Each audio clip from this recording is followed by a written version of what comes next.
សូមជូនរឿងព្រេងតាក់ទងនឹងទំនៀមចាស់ត្រចៀកកូនស្រីតាមទំនៀមពីបុរាណកាលមកក្មេងស្រីសុទ្ធតែចាស់ត្រចៀកគ្រប់គ្នាទាំងអស់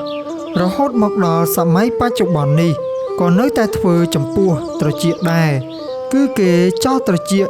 ទុកសម្រាប់ពាក់គ្រឿងអលង្ការផ្សេងមានកាវកាបិតទំហរជាដើម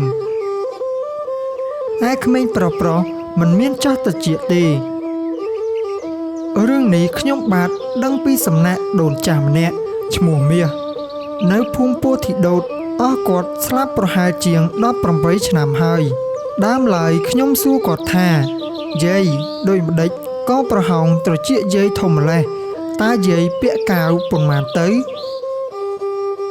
យាយមាសឆ្លើយតបវិញថាចៅឯងមិនទាន់ដឹងទេ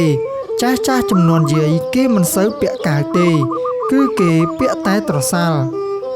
ឯត្រសាល់នោះបើមានអ្នកមានទ្រព្យសម្បត្តិច្រើនគេធ្វើដោយមាសប្រាក់ឬភ្លុកឯអ្នកក្រទ្រព្យសម្បត្តិធ្វើដោយឈើពាក់សោះតែទំនេរត្រចៀកណាចៅអាស្រ័យការពាក់ត្រសាល់នោះទើបបានជាត្រចៀកយាយធ្លាក់ចុះមកប្រហោងធំដូចនេះឯងក្រសាលនោះរាងប៉ុនមេដៃមានសន្តានប្រហែលនឹងត្រសាលអំបោះសពថ្ងៃនេះចៅតែល្អជាងដោយមានឆ្លាក់ក្បូរក្បាច់នៅត្រង់កញ្ចាំព្រោះហេតុដែលមានរាងរូវដូចគ្នានឹងក្រសាលអំបោះយ៉ាងនេះហើយទើបគេហៅវាថា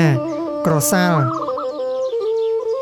តែក្មេងស្រីចំនួនដើមគេពាក់គ្រឿងអលង្ការម្យ៉ាងហៅថាកន្ទួតមានកញ្ចាំដូចជា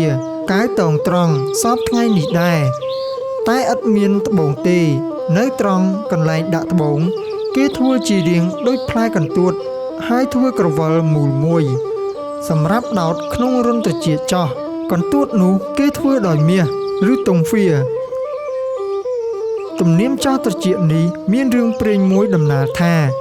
កាលកន្លងទៅយូរយារណាមកហើយមានកុដុម្ពីម្នាក់ជាអ្នកមានទ្រព្យសម្បត្តិស្ដុកស្ដំមានខ្ញុំកំដរស្រីប្រុសជាច្រើនមានប្រាក់កែវកងពីទូសូរកានសពបែបយ៉ាងកុដុម្ពីនោះមានចិត្តក្បត់នឹងភរិយារបស់ខ្លួនហើយទៅសហាយស្មន់នឹងខ្ញុំស្រីម្នាក់លុះយូរទៅប្រពន្ធដើមដឹងរឿង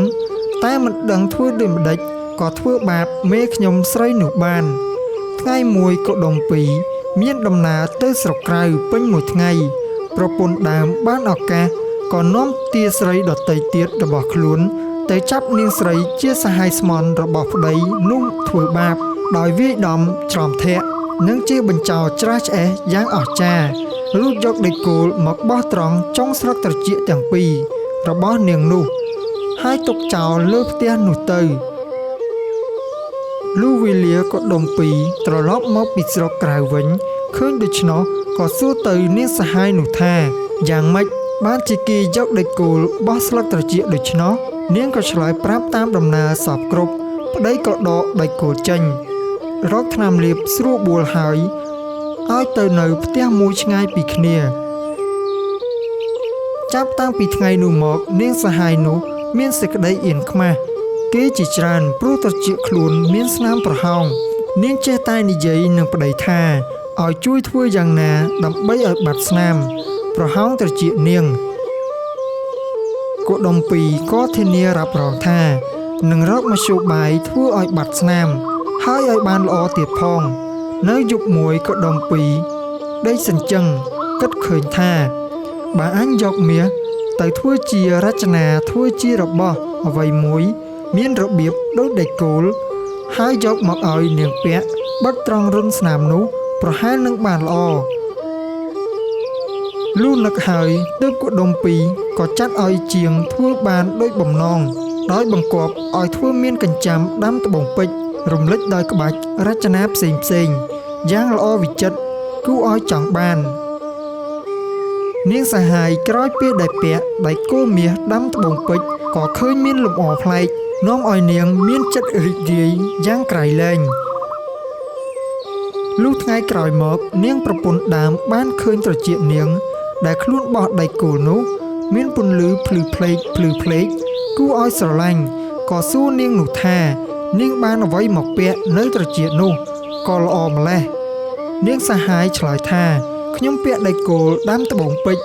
ជំនួសដៃគោលដែលអ្នកបានបោះកាលពីថ្ងៃមុននោះនាងប្រពន្ធដើមបានដឹងហើយក៏រកមធ្យោបាយចោះត្រចៀកខ្លួនហើយឲ្យជាងធ្វើដៃគោលដាំត្បូងពេជ្រពាក់ដូចនាងប្រពន្ធចង់ដែរតាំងពីសម័យនោះមកស្រីឯទៀតក៏នាំគ្នាចាស់ត្រចៀកកូនស្រីតាំងពីពេលនៅក្មេងតូចទុកសម្រាប់ពាក់គ្រឿងអលង្ការផ្សេងជាប់រហូតមកដល់សពថ្ងៃនេះ